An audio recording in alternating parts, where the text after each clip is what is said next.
Of course, Xbox is for everyone, and not all gamers want to go that hard, but for those of you who measure success by split-second degrees, the Elite Series 2 really can't be beat.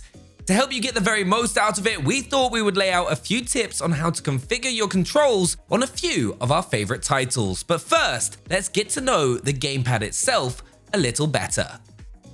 Aside from the obvious fact that it looks completely sick, the great thing about the Elite Series 2 is that you can rebuild it however you like. You have the technology, you can make it go better, faster, stronger, you could even inspire Daft Punk to write a song about it. More specifically though, the Elite Series 2 comes with a range of adjustable tension thumbsticks which you can chop and change to suit your hands. There are also 4 additional and removable paddles on the back which put even more buttons in reach of your fingers while your thumbs work the sticks. Ideal for fast-paced first-person shooters, or if you're like me, set them up to do dash strikes on Hades so you can spare your thumb some trauma. Tag in the Xbox Accessories app and you can also rebind the buttons however you like to create custom configurations, even assigning voice commands to make things like recording and taking screenshots that bit easier. And with a 40-hour rechargeable battery life, yes, I did say 40 hours, you don't have to worry about losing power in the middle of a matchup.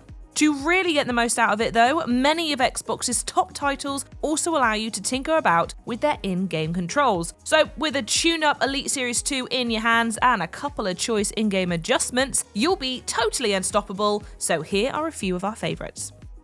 With its progressively claustrophobic arenas and tight matches, Warzone is another shooter where the subtlest changes can have huge effects. And since it's also insanely popular, you'll want to grab every advantage you possibly can. In almost any first-person shooter, you'll want to set your dead zones as low as possible. A dead zone marks out the area in which you can move the stick without the game registering it as an input. So unless your gamepad is suffering from stick drift, you'll want it to be basically non-existent to make the controls feel as responsive as possible. When using an Elite Series 2, I personally use the 2 default thumbsticks that you'll find on an Xbox One controller, though if you like to have some finer control, you could go for the tool thumbstick. Warzone also provides you with an option called Aim Response Curve Type. The best option for this will be setting it to dynamic. This gives you the best opportunity to make the fine adjustments to land your shots when you get the game's aim assist drag, so you can aim more precisely and hit those headshots.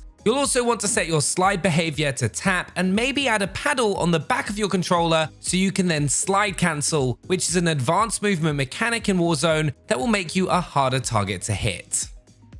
With its free-to-play multiplayer and its campaign available on Xbox Game Pass and PC Game Pass, Halo Infinite brings one of the world's most popular shooters to an even wider audience than before. And whether you're looking to rise to the top of the online scene in Season 2 or just want to batter the banished in a solo session, tweaking the controls just a little can help you massively on your way. Halo Infinite offers a range of preset configurations for players to choose from, and the Legacy option will delight players who have been here since day one, allowing them to stick with a setup that is already quite literally etched into their muscle memory. But for that extra competitive edge, we'd have to recommend the Bumper Jumper option. By moving the jump button to the left paddle rather than having it on a face button, you can continue to aim even when you're bouncing all over the arena. And it has the added benefit of making the melee button much more accessible too, perfect for when someone blunders into face-smacking distance. It might seem like a very minor tweak, sure, but in Halo's more intense moments, being able to keep your aim centered at all times can and will make a massive difference. If you're just here for a casual, car-based kickabout, then you've probably never had any problem with Rocket League's default control setup. But if you're determined to climb up the rankings and want to soar through the air with the grace and precision of Robin van Persie in his prime, it might be worth popping the hood and switching things up a little. Primarily, the issue serious players find is that having the air roll and power slide buttons on the face buttons can make it difficult to pull off trickier maneuvers in a timely fashion. Unless you favor the claw grip, that is, in which case you are a frightening little gaming goblin and we salute you. But if you don't use claw, moving these inputs to the shoulder buttons can be a lot more comfortable. Some players also like to use a shoulder button or a click of the right stick for boosting as well, since this makes it even easier to rocket around without sacrificing a split second of control. Remember, you can also change the height of those sticks on the Elite Series 2 for added comfort. On the whole, getting to grips with this setup is sure to give you some added vavavoom. One of the many amazing things that blew us away when Forza Horizon 5 came speeding onto Xbox Game Pass last year was how incredibly realistic the cars felt, even compared to the phenomenal fourth game. It really does feel like you're whipping a big old hunk of metal through the Mexican desert at 100 miles an hour, and that's really all I've ever wanted. But it might catch you off guard if you're used to a slightly more Arcadia feel, and fortunately Forza Horizon 5 is more than happy for you to tune its controls to find your comfort level. The braking physics in particular, I'll admit, are far more realistic and nuanced than most other games, requiring a real firm push of the button if you actually want to slow down. So you're going to want to make that dead zone as low as possible to keep things feeling nice and alert. There's also the option to configure one of the paddles on the back to be your handbrake too for easier access. Because they have such a wonderful sense of weight and traction to them, you might also feel like there's a lot more understeer going on in the cars in Forza Horizon 5, which you can combat by moving the steering axis dead zone to approximately the 5 mark. This should keep your driving feeling nice and tight without becoming too twitchy once you break out the supercars. And with the Elite Series 2, you can pop 2 medium paddles on the back and use them for switching gears, which feels way more intuitive, and it's also pretty good to ramp the controller's vibration settings all the way up so you can really feel the road beneath you. Fortnite is another game where you're sure to benefit from a precisely outfitted Elite Series 2 with the dead zones set nice and low. As with other shooters, you'll also want to play around with the various aim sensitivity options until you've got a level that you're comfortable with. But obviously, if you're not playing in no build mode, the big additional challenge which Fortnite players face is keeping their building buttons in easy reach as well. So much easier when you just get to run around blowing stuff up. The Builder Pro configuration which the game comes with is a great place to start, especially if you then rebind edit to the left stick.